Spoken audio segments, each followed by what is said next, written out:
오늘은 역사 속에서 두 사람이 아주 닮은 쌍둥이 같은 그런 두 지도자를 소개해 드릴까 합니다. 여러분들이 잘 아시는 조선 개국에 큰 공을 세우고 나중에 임금이 되었던 태종 이방원, 그리고 당나라에서는 아버지 이연과 함께 당나라 창업에 큰 공을 세웠던 이세민이 아주 유사한 공통점이 있습니다. 이 두 사람은 시대는 엄청나게 차이가 납니다만은 아주 닮은 꼴이 거의 똑같습니다. 그래서 어떤 부분이 공통점이 있는가, 또 어떤 부분은 다른 점이 있는가, 이런 부분에 관해서 살펴보도록 하겠습니다. 여러분들이 잘 아시는 대로 태종 이방원은 이성계의 8명의 아들 중에서 가장 뛰어난 능력을 가지고 있었고, 아버지 이성계를 도와서 조선 개국에 일조를 합니다. 가장 유명한 사건은 아버지와 친분 관계가 두터웠던 정몽주를 조선 개국의 걸림돌이라고 판단돼서 선주교에서 무참히 살해를 하지 않습니까? 뿐만 아니라 아버지가 변방의 무장으로 있었지만 태종 이방원은 처가가 여흥민씨 집안입니다. 장인이 민재라는 사람이고 처남이 민무구 민무질 형제 아닙니까? 태종이 고려조에서 과거에 합격을 했어요. 그러자 아버지 이성계는 상당히 좋아합니다. 결혼을 하는데 민씨 집안과 혼인을 맺게 됩니다. 비로소 이성계가 중앙 정치 무대에 발을 들여놓는 순간입니다. 결국 태종 이방원은 어려운 가운데서도 아버지 이성계를 도와서 조선 개국에 일조를 했고 나중에 왕위에 오릅니다. 그러면 당태종 이세민은 어떠했는가? 그는 그 당시가 21살 때라고 합니다. 사방에서 밀란이 일어나고 각지의 군벌들이 일어나서 싸우게 됩니다. 결국은 수나라는 곧 멸망할 위기에 놓여 있을 때 아버지 이연은 주저합니다. 내가 친척지간이고 또 수나라에서 벼슬을 했고 대접이 소홀치 않았는데 내가 어떻게 반기를 들 수 있겠는가, 이렇게 생각을 했습니다. 그러나 이세민은 달랐습니다. 만약에 우리가 나서지 않으면 수나라는 망할 것이고 천하는 다른 사람의 손에 들어갈 것입니다. 결국은 같이 일어나서 수나라를 멸망시키는데 앞장을 섭니다. 그러나 만만치 않습니다. 상당한 군벌들이 각지에서 일어나서 각 지역을 운거하고 있고, 그러다 보니 결국은 전쟁을 할 수밖에 없습니다.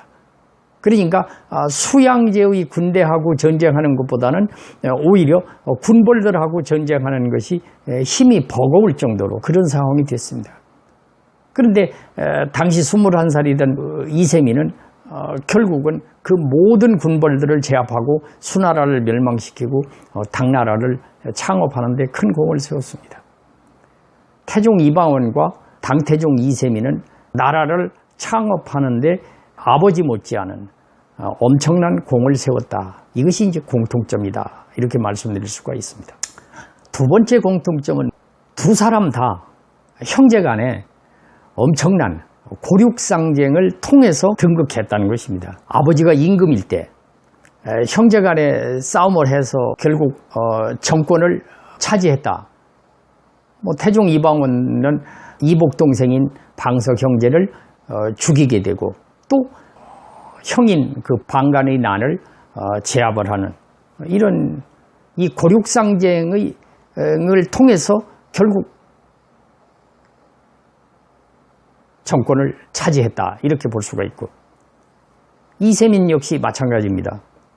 형인 건성이나 동생인 원기를 현무문에서 죽이게 되고 결국은 정권을 차지하게 됩니다.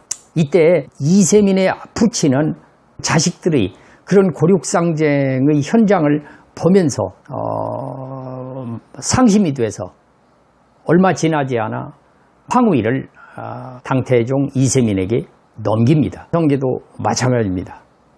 자식들이 그 난리를 지켜보면서 그 아픈 마음을 어떻게 할 길이 없으니까 임금을 내놓고 함흥으로 가게 됩니다.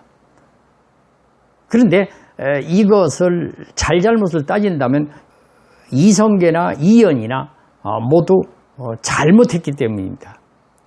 그 당시에 후계자를 논할 때 가장 공의 있는 사람이 누군가, 어떤 자식이 나라를 다스려야 이 나라가 수백 년을 지속할 수 있을까, 이런 데 대한 고민이 없이 대책을 소홀히 했던 것입니다. 그런 결과가 이런 고륙상쟁으로 가지 않았나 싶습니다. 아무튼 두 사람은 형제 간의 고륙상쟁을 한 공통점이 있다는 것입니다.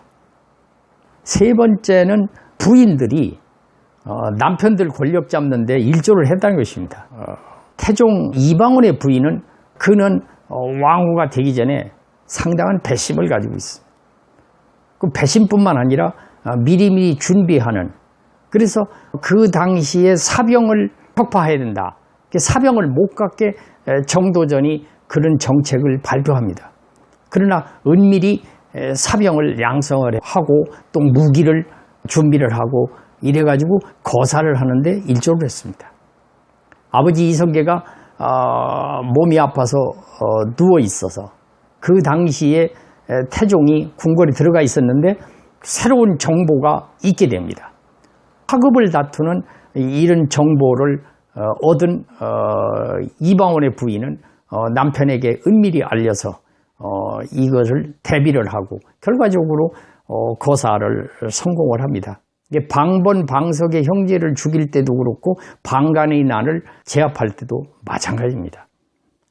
그래서 결국은 원경왕후는 태종이 등극하는데 일조를 했다, 지분이 좀 있다, 이렇게 이야기를 합니다. 그러면 이세민의 부인인 장손왕후는 어떤 역할을 했는가?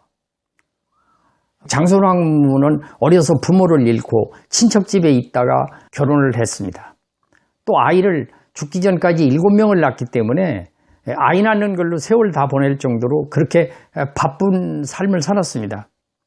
그런데 장손왕후는 현무문의 사건이 있기 전에, 현무문의 변이 있기 전에 그 당시에는 어느 편에 줄을 서야, 어느 형제에게 줄을 서야 성공할 수 있고 살아남을 수 있는가에 대해서 고민을 하면서 신경을 쓸 그 당시에 많은 그 부하들이 동요를 할까 봐서 장손왕후가 음식을 준비해 가지고 대치하고 있는, 그러니까 형제 간의 싸움에서 대치하고 있던 이세민의 부하들을 찾아갔다는 것입니다.